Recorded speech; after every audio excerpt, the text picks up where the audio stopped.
اعوذ باللہ من الشیطان الرجیم بسم اللہ الرحمن الرحیم۔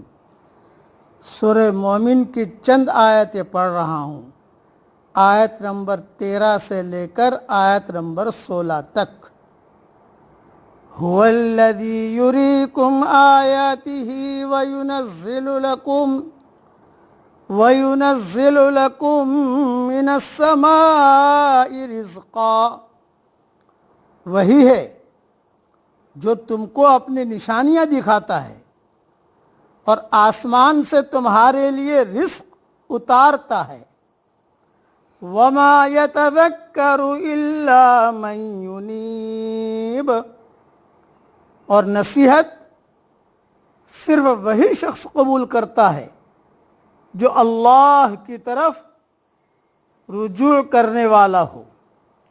فَادْعُوا اللَّهَ مُخْلِصِينَ لَهُ الدِّينَ وَلَوْ كَرِهَ الْكَافِرُونَ، پس اللہ ہی کو پکارو، دین کو اسی کے لیے خالص کرتے ہوئے، خواہ کافروں کو ناگوار کیوں نہ ہو۔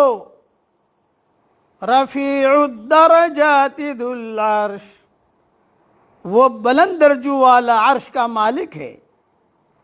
یلقی الروح من امرہ علی من یشاء من عبادہ، وہ اپنے بندوں میں سے جس پر چاہتا ہے وحی بھیجتا ہے۔ لینذر یوم التلاق، تاکہ وہ ملاقات کے دن سے ڈرائے۔ یوم ہم بارزون، جس دن کے وہ ظاہر ہوں گے۔ لا یخفی علی اللہ منہم شیء، اللہ سے ان کی کوئی چیز چھپی نہ ہوگی۔ لمن الملک اليوم، آج بادشاہی کس کی ہے؟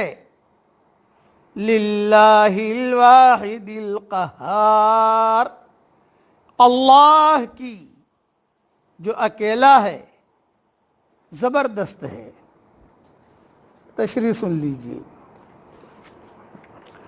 کائنات میں بے شمار نشانیاں جو تمثیل کی زبان میں حقیقت کا درس دے رہی ہیں، انہی میں سے ایک نشانی بارش کا نظام ہے۔ آج کل بارشیں بہت ہو رہی ہیں، اس لیے درس دے رہا ہوں۔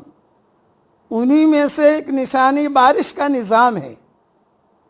یہ مادی واقعہ وحی کے معنوی معاملے کو ممثل کر رہا ہے۔ جس طرح بارش زرخیز زمین کے لیے مفید ہے اور بنجر زمین کے لیے غیر مفید، اسی طرح وحی بھی خدا کی معنوی بارش ہے۔ جن لوگوں نے اپنے سینے، اپنے دل کھلے رکھے ہوں، ان کے اندر یہ بارش داخل ہو کر ان کے وجود کو سرسبز و شاداب کر دیتی ہے۔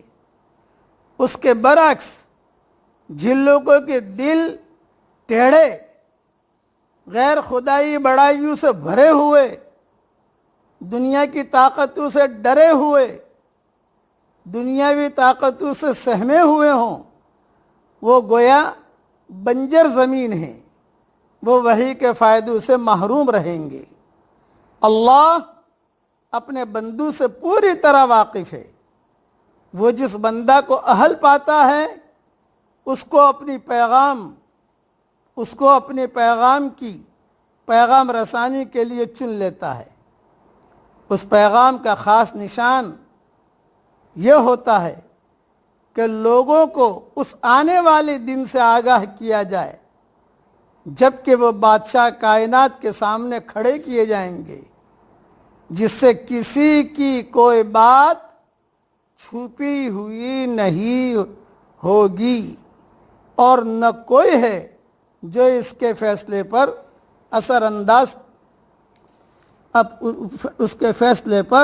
اثر انداز ہو سکے۔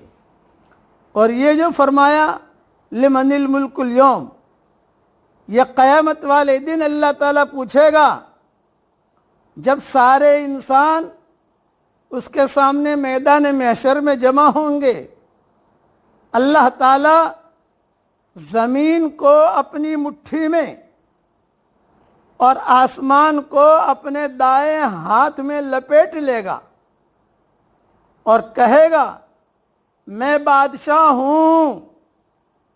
اللہ تعالیٰ خود کہے گا میں بادشاہ ہوں، زمین کے بادشاہ کہاں ہیں؟ یہ حدیث صحیح بخاری شریف میں ہے، سورہ زمر کی تفصیل میں۔ جب کوئی نہیں بولے گا تو یہ جواب اللہ تعالیٰ خود دے گا، خود ہی دے گا۔ بعض کہتے ہیں کہ اللہ تعالیٰ کے حکم سے ایک فرشتہ منادی کرے گا، جس کے ساتھ ہی تمام کافر اور مسلمان بیک زبان یہی جواب دیں گے کہ للہ الواحد القہار۔ یہ فتح القدیر میں یہ سارے مضمون موجود ہیں۔ اس لیے آج اللہ کی بڑائی کو تسلیم کر لیجئے۔ سارے برادران وطن، سارے دنیا کے گورے اور کالے اور سانولے انسان جتنے چودھری ہیں، سب کو ہم دعوت دیتے ہیں کہ اللہ کی بڑائی کو تسلیم کیجئے، بس کامیابی کامیابی ہے۔ اور اگر اللہ کی بڑائی کو تسلیم نہ کیا تو اس دن تو تسلیم کرنا ہی پڑے گا۔ اللہ تعالی ہم سب کے دلوں میں اس کی عظمت، اس کی بڑائی عافیت سے داخل فرمائے۔ آمین۔ وآخر دعوانا ان الحمد للہ رب العالمین۔